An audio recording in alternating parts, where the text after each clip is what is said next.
Господине Димитровски, во пресрет на новата грејна сезона, државата презема, како што вели, конкретни мерки за заштита од загадениот воздух. Имаат ли слух конкретно институциите за решавање на овие проблеми, бидејќи како граѓански здруженија честопати излегувате со апели, а и со иницијативи за конкретно решавање на овој проблем?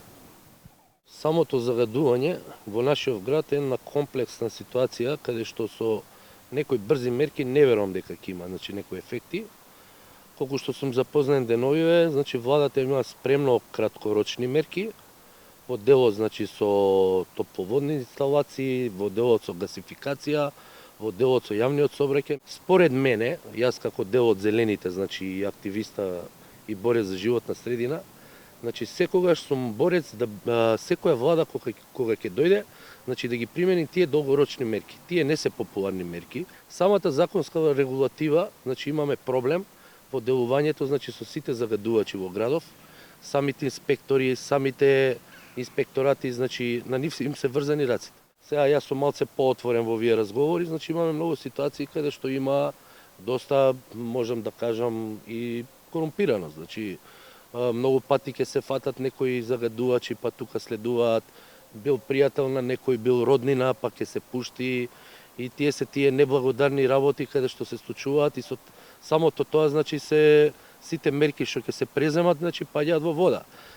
Мене само тоа не ми е јасно како може било кој инспектор или полицаец во однос на тие работи да дозволи некоја работа да помине така кога тој истиот самиот го диши истиот воздух, неговото дете го диши истиот воздух, и самите луѓе треба да имаат свест дека со самото тоа што го прават лошо за себе и за своите деца.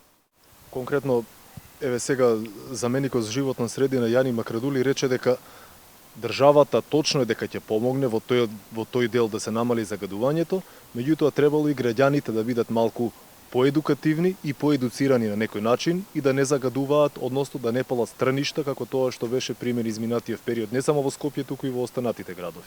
Министрите може да спроведат милион мерки, меѓутоа ако нема законска регулатива, верувајте, све паѓа во вода. Само со законска регулатива, сакам да кажам дека многу пати слушам дека крив е народот, нема култура. Според мене не е до културата, до законот е. Законот ја прави културата на еден народ. И секогаш, во нашата борба и во нашите разговори, семинари и други работи кажуваме дека само закон може да не спаси тука во нашата држава. Верувате дека институциите наредниот период сериозно ќе се зафатат со работа и ќе пристапат кон решавање на овие сериозни проблеми? Јас не можам да разберам една работа. Како може едно Министерство за екологија или еден државен инспекторат да се ставаат челни луѓе каде што тие немаат ни З од зелена, далеко од познавањето. Далеко од познавањето. Јас искрено како активиста, како борец за животна средина, јас и не му го памтам името на министерот. Тврдам дека доаѓаат на такви функции луѓе кои не се разбираат воопшто од екологија. Тешки се за договарање и за било какви изјави и разговор со јавноста. Знам дека се тоа политички дилови, меѓутоа еднаш треба да се ослободиме и да кажеме тоа место мора да добие зелен човек, зелен активиста, каде што точно ќе се знае работата што треба да се работи во тоа, во тоа министерство. Луѓе, исправни луѓе на прави функции, законска регулатива што ќе се удира под джебот на граѓаните, каде што еве на пример и со возилата го спомнав јавниот транспорт. Повторно ќе се наврата. Не можеш 20 години стари дизели да се дозволени да се возат во Македонија. Како граѓански активисти наредниот период се подготвувате да излезете на улица во знак на револт, бидејќи институциите на некој начин остануваат глуви на вашите барања. Што точно ќе понудите и каква е предвидената динамика? Зборам стриктно за мојата општина, имаме многу проблеми со загадувањето. Еве ќе напоменам трите кризни жаришта што ги посетувам редовно, тоа се Варариште, Керамидница и Инџиково. Реално таму живеат одреден број на роми, каде што има, голем дел од нив се фантоми. Тоа е една голема обврска на било која влада, каде што треба да уклучат повеќе министерства во делот на функционирање на тој дел, затоа што од таму доаѓаат моментално најголемите проблеми. Тие луѓе таму секојдневно палат бакар, жици, било какви кревети, душеци да дојат до железо, до тој бакар. Ја редовно идам ги посетувам, еве. Како се справувате со нив, бидејќи Јас верувам дека не сте добре дојдени? Па не, јас на неколку пати, еве, ќе кажам искрено, и дори имам изедено ќотек, значи тоа нема што да го сокријам, го знаат колегите, меѓутоа упорно одам, снимам видеа, ги пријавувам во инспекторатите, И реагираат ли некако? повторно ќе кажам, законската регулатива ја нема, затоа што тие фантоми луѓе, значи ние закон не може да ги закон. Еве конкретно имавме, барем гледачите има можност да видат купишта шишиња Да. истурени, Да. ви од фотографиите Да. може да се види. Да, го знам тоа. Каква е таа слика? Центар на Скопје, Тоа е кој го страшно. контролира тоа? Тоа е страшно, како што кажав. Цело време се вртиме околу тоа. Секој може денеска да иде да истори во Вардар. Па може и камион да истори со пластик. 50 Никој нема евра. да го види, 50 И да го евра ќе види, си плати. ќе си плати 50 евра и завршена приказ. Затоа ги молам властите во делот со таа комунална полиција, во делот со казните.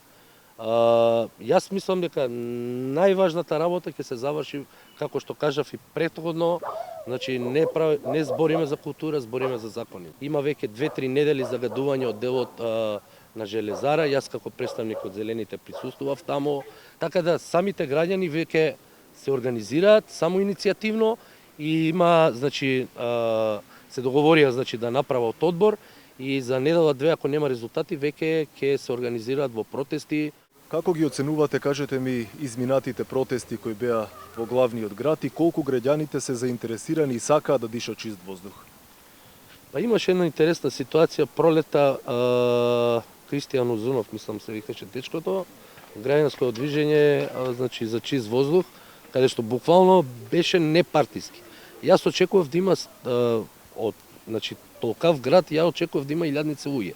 Значи првиот протест помина со 400 луѓе, наредната сабота 200, па наредната сабота 50. Се намалуваше бројот? Се намалуваше. И мене стварно не ми е јасно. Граѓаните сакаат да дишат чист воздух. Значи треба да излеземе на улица, треба да си го кажеме нашиот револт. Цело време се вртиме околу тоа. Законски регулативи, сите што се во институциите да си ги засукаат ракавите, Да се удри под джеп некој? да се удри под джеп некој, сите тие што работат, што се вработени, да имаат слух во делот дека тие што ги земаат парите од граѓаните треба нешто да сработат, не Видливо пред се. апсолутно, значи, сите тие, значи, што го работат делот во делот на животна средина, мора малце поактивно да се заангажираат. Не е денеска моментот само да се вработиш, да земаш плата, а да не им вратиш ништо на граѓаните. Тоа е. Да се надеваме дека наредниот период и овој разговор и низата кои ги имате во јавноста ќе дојде до ушите на некој што реално ќе се соочи со решавање на овој сериозен проблем. Се надеваме. Само поголема храброст од било која влада, тие, како што кажав, непопуларни мерки, ја мислам дека за брзо време може да се дојде до резултати и веќе граѓаниве да може да дишат чист воздух.